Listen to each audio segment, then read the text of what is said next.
Assalamualaikum warahmatullahi wabarakatuh. Halo teman-teman, jadi hari ini kita lanjut membahas contoh soal KN MIPA untuk materi biomembran. Kita mulai dari soal pertama. Lipase adalah enzim yang bertanggung jawab A. Mengaktifasi protein, B. Memindahkan gugus fosfat, C. Memindahkan gugus gula pada membran, D. Menambahkan rantai karbon, E. Memindahkan fosfolipid tertentu ke sisi membran sel yang lain. Jadi soal ini menanyakan tentang enzim yang disebut lipase. Nah, jadi triknya kalau ada soal tentang enzim itu kan biasanya namanya di belakang ada ase ya, dan bagian depannya biasanya itu berkaitan dengan fungsinya. Oke. Nah, kalau dilihat dari nama enzim ini berarti sudah ada clue ya, flip. Flip itu perpindahan. Nah, kalau dilihat dari opsi yang ada perpindahan, di sini ada bagian B. Ini bagian A kita eliminasi ya, jadi lipase itu bukan untuk mengaktifasi protein.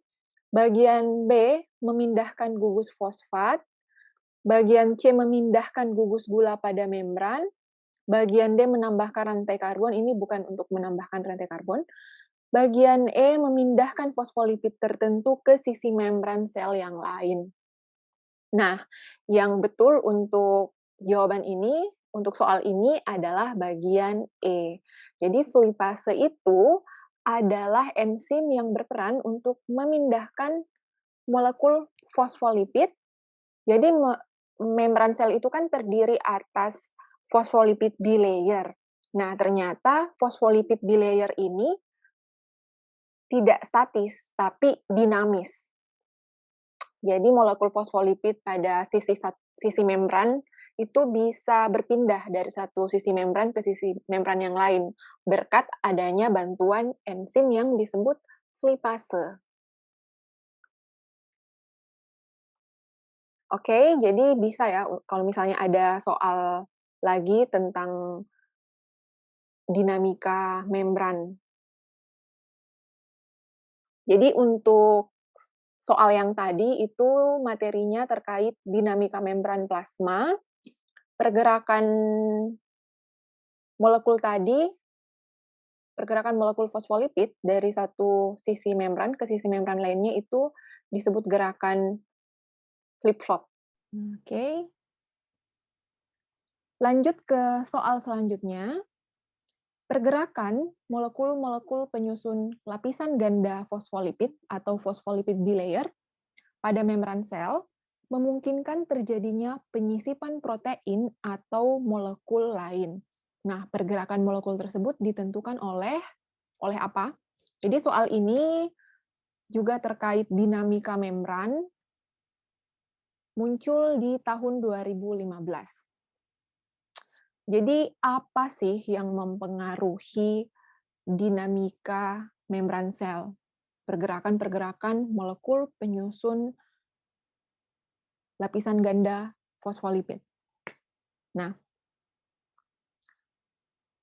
di sini kita bisa lihat bahwa lipid bilayer itu asimetris, jadi karakteristik membran yang pertama asimetris. Kenapa asimetris? Karena terdiri atas beragam jenis molekul ya. Jadi ini ada beragam molekul yang menyusun lipid bilayer dan sifatnya asimetris. Kemudian molekul-molekul ini bisa mengalami pergerakan, berpindah tempat dan atau dengan kata lain tidak statis, tapi dinamis. Nah, apa yang mempengaruhinya? Itu dipengaruhi oleh komposisi membran tersebut. Dalam hal ini, seberapa banyak ikatan jenuh dan tidak jenuh yang menyusun fosfolipid. Nah, fosfolipid ini kan mempunyai fatty acid. Fatty acid itu atau asam lemak. Nah, kalau asam lemaknya tidak jenuh, maka ada ikatan rangkap. Jadi kalau asam lemak tidak jenuh, ada ikatan rangkap itu semakin banyak jumlah ikatan rangkapnya itu semakin fluid. Lalu kalau semakin sedikit jumlah ikatan rangkapnya, penyusun fosfolipid bilayer itu, maka membran itu semakin rigid atau semakin kaku.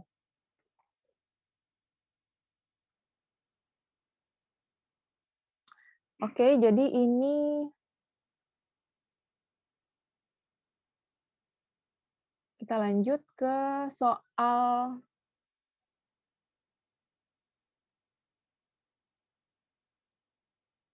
nomor 3, ini terkait ATP. ATP digunakan pada semua proses ini kecuali A. Transport aktif oleh protein, transport, B. Difusi terfasilitasi, C. Pergerakan mikrotubul pada flagela, D. Pompa ion Na+, kemudian E. Sintesis protein. Nah, ATP itu kan adalah satuan energi ya. Jadi pada sel, pelepasan molekul fosfat dari ATP melepaskan satu fosfat menjadi ADP, ada sejumlah energi yang dikeluarkan. Nah, energi itu digunakan untuk kerja seluler. Nah, kira-kira di antara opsi ini yang mana yang tidak membutuhkan energi dari ATP? Kita lihat kalau bagian A transport aktif ini jelas butuh ATP ya. Berarti ini tidak. Difusi terfasilitasi. Difusi terfasilitasi apakah butuh ATP? Jadi kalau difusi terfasilitasi itu artinya proses difusi yang dibantu oleh protein membran. Jadi kalau untuk bagian B ini tidak butuh ATP. Jawaban yang kita cari adalah B. Pergerakan mikrotubul pada flagel ini butuh ATP. Pompa ion butuh ATP. Sintesis protein jelas butuh ATP. Jadi satu-satunya yang tidak butuh ATP ini adalah bagian B, opsi B.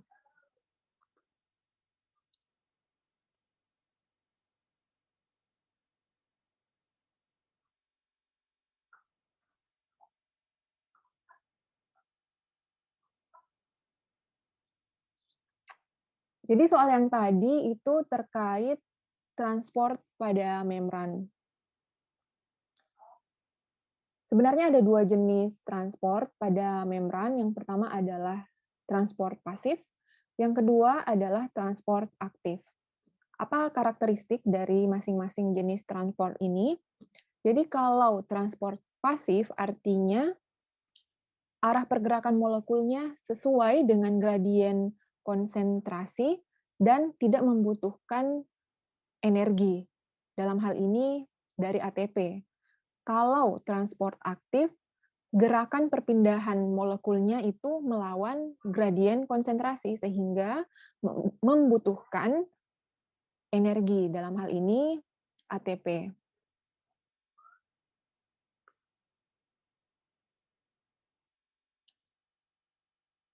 Nah, di sini kita juga bisa melihat 3 kelompok protein yang berperan dalam proses transport aktif. Yang pertama adalah coupled transporter atau co-transporter, kemudian ada ATP driven pump. ATP driven pump ini adalah protein yang berperan untuk mentransport senyawa melalui membran dengan bantuan ATP. Jadi Pelepasan satu molekul fosfat dari ATP menjadi ADP itu energinya digunakan untuk mentransport molekul melewati membran dengan tentu saja melawan gradien konsentrasinya. Kemudian yang ketiga ada light driven pump.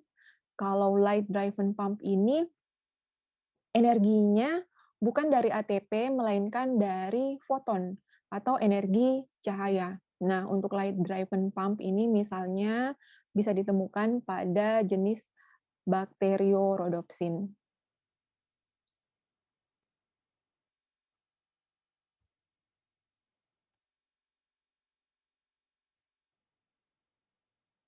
Selanjutnya, untuk materi terkait transport pada membran, penting juga dipahami tentang difusi. Jadi apa itu difusi? Difusi adalah pergerakan senyawa dari daerah dengan konsentrasi tinggi ke daerah yang konsentrasinya rendah. Jadi kalau difusi ini kita berbicara tentang molekul terlarut ya. Jadi kalau ada molekul terlarut berdifusi itu artinya molekul terlarut tersebut bergerak dari senyawa berkonsentrasi tinggi ke konsentrasi rendah. Persyaratan yang harus dimiliki oleh suatu senyawa non-elektrolit agar dapat berdifusi secara pasif melalui membran itu ada beberapa. Yang pertama, pada satu sisi konsentrasinya harus lebih tinggi dibanding sisi yang lain. Dan yang kedua, membran yang dilewati tersebut harus permeabel terhadap substansi yang akan berdifusi. Kemudian faktor penentu kecepatan penetrasi suatu senyawa itu ada dua. Yang pertama, kelarutannya pada pelarut nonpolar dan ukurannya.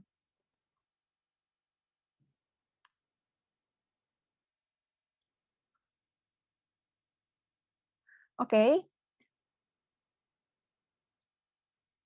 masih terkait dengan difusi, ada yang kita kenal dengan istilah difusi terfasilitasi.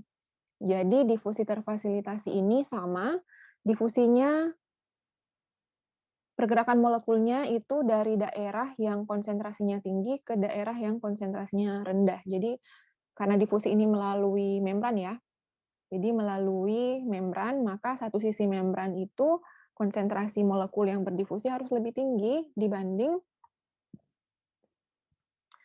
sisi lainnya. Kemudian untuk difusi terfasilitasi, senyawa yang akan berdifusi tersebut berikatan dengan protein integral. Nah, inilah fasilitatornya atau disebut facilitative transporter.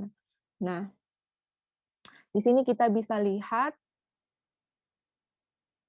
proses transport glukosa. Yang pertama, glukosa ini berikatan dengan suatu protein integral. Lalu setelah proses perikatannya, protein ini membantu perpindahan glukosa dari satu sisi membran, dari sisi eksterior ke dalam sitosol ya, ke dalam sel.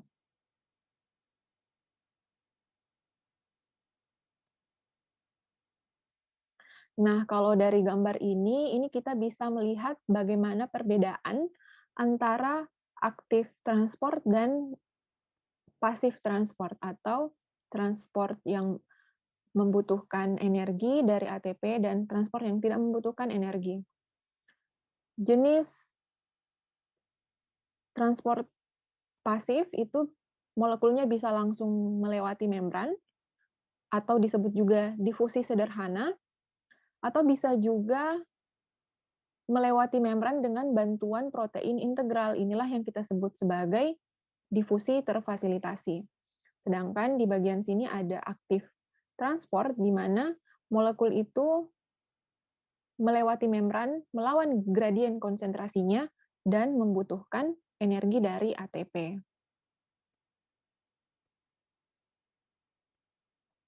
Oke, ini soal Selanjutnya, membran sel membatasi keluar masuknya materi dari luar atau dalam sel.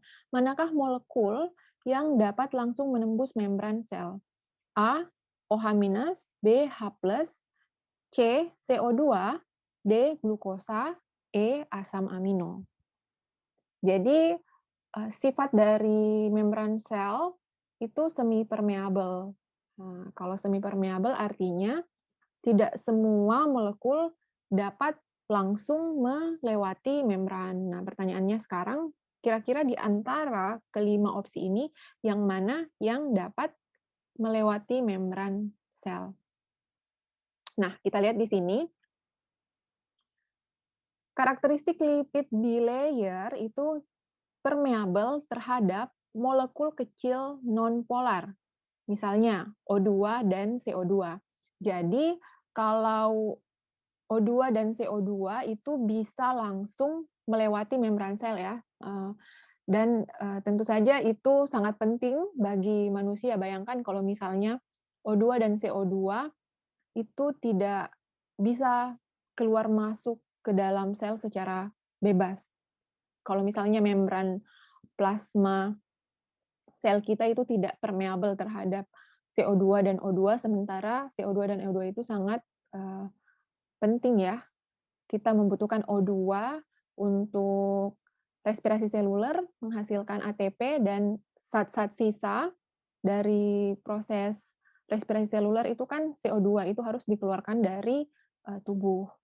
Nah, selain molekul kecil nonpolar, lipid bilayer itu juga permeable terhadap molekul polar yang tidak bermuatan dengan berat molekul kecil, misalnya air dan etanol. Nah, air atau H2O juga dapat melewati membran dengan bebas ya, karena lipid bilayer itu permeable terhadap H2O. Lalu kalau molekul-molekul yang tidak bisa melewati membran dengan bebas, itu adalah jenis-jenis ion dan molekul yang bermuatan atau molekul yang berukuran besar. Nah, di sini bisa dilihat, jadi gas-gas berukuran kecil, CO2, N2O2 itu bisa melewati membran, kemudian etanol juga bisa, H2O juga bisa. Kalau yang besar, meskipun tidak bermuatan, tapi kalau ukurannya besar itu tidak bisa langsung melewati membran. Kemudian ion-ion juga tidak bisa. Kemudian molekul-molekul bermuatan. Ini tidak bisa ya. Ini bisa dilihat. Nah, kita kembali ke soal yang tadi.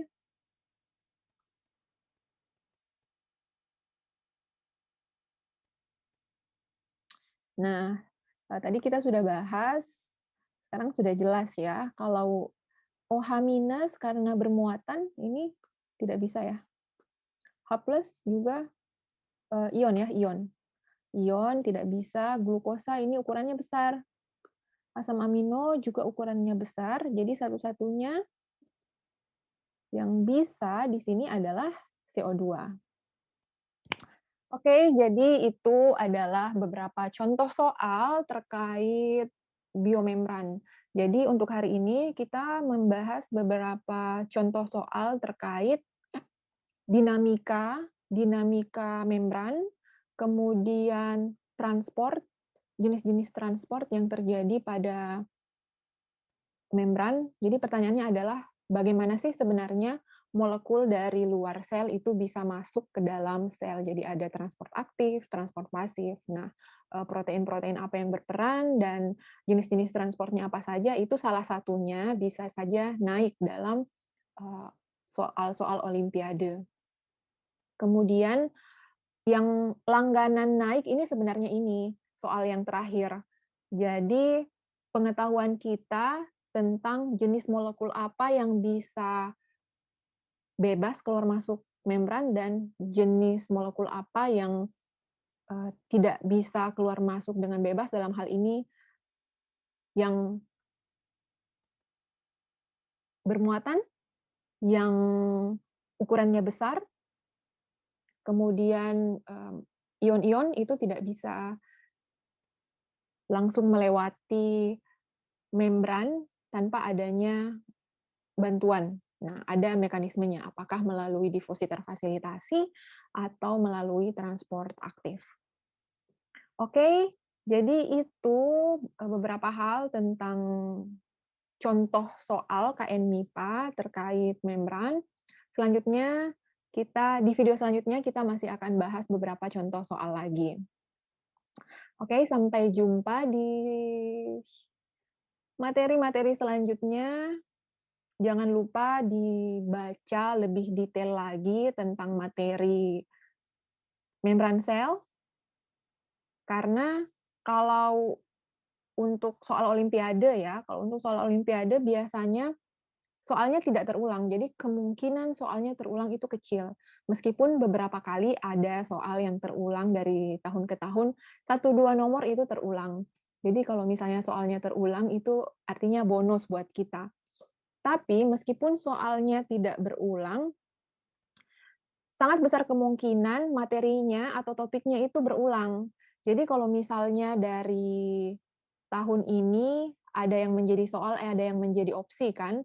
Nah, di tahun depan bisa saja opsinya itu yang menjadi soal dan soalnya yang menjadi jawaban. Kurang lebih seperti itu.